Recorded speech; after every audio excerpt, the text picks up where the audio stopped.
Amigos internautas, está no ar mais um programa Notícias Absurdas.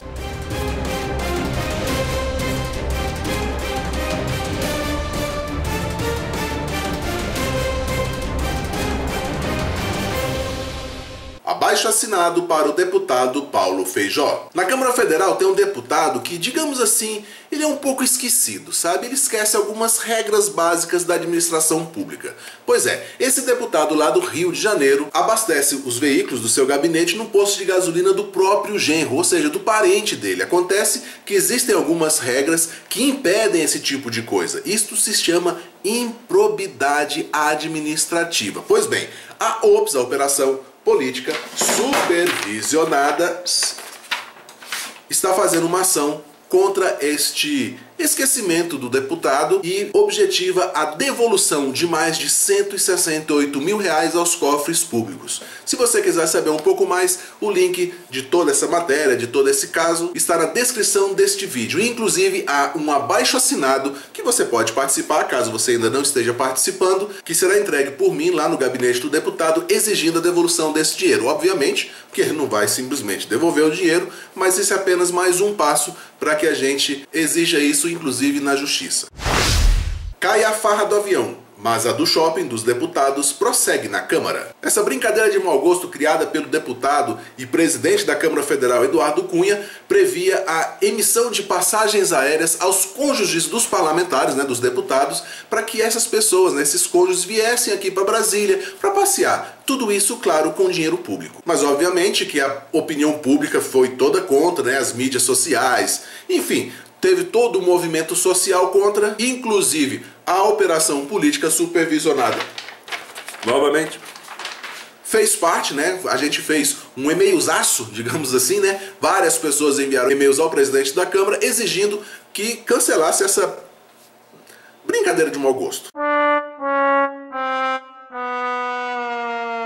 Aliás, se você for uma das pessoas que mandou o e-mail, parabéns. Só que ainda existe uma brecha, sabe? Ainda tem como o deputado demitir para a esposa, mas aí ele vai ter que fazer um requerimento. Enfim, agora o processo é um pouco mais demorado. Mas o que o presidente da Câmara quer mesmo é gastar dinheiro público. Ele quer de todo jeito construir o anexo 5 da Câmara Federal. E vou sobrevoar aqui a Praça dos Três Poderes para você saber onde que vai ficar essa obra faraônica do nosso nobre deputado Eduardo Cunha, presidente da Câmara Federal. Bom, esse prédio redondinho que você está vendo aí é o, digamos assim, o anexo 1 da Câmara. Esse prédio maior é o anexo 2. Esse menorzinho, compridinho, é o anexo 3. Esse outro prédio grandalhão é o anexo 4. E esse estacionamento se tornará então o anexo 5 da Câmara Federal. Esse anexo 5 vai ter mais garagens, vai ter mais gabinetes, vai ter até um shopping. E o custo está orçado mais ou menos ali em R$1 bilhão.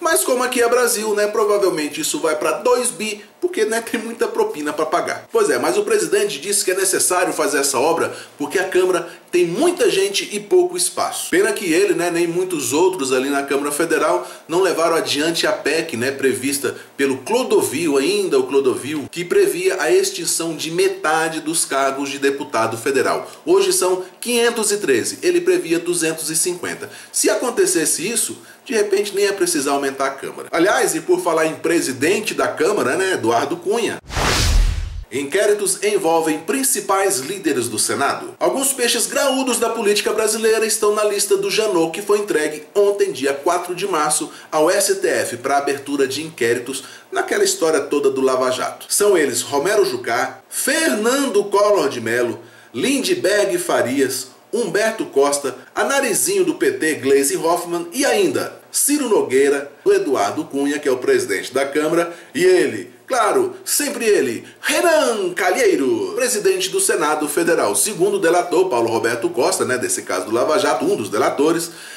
devido à participação de Renan Calheiros, a ética dos bandidos teve que ser quebrada, porque a ética era o seguinte, o que era acertado era a propina de 1 a 3% sobre o valor da obra. Só que por conta do Renan Calheiros, esse teto de 3% teve que ser estourado. Bom, agora é o seguinte, o STF deverá abrir um inquérito, vem todo aquele processo, enfim, provavelmente a gente vai assistir mais um longo julgamento, igual a gente viu no Mensalão, agora esse é muito maior, só que a gente meio que já sabe, o final dessa história.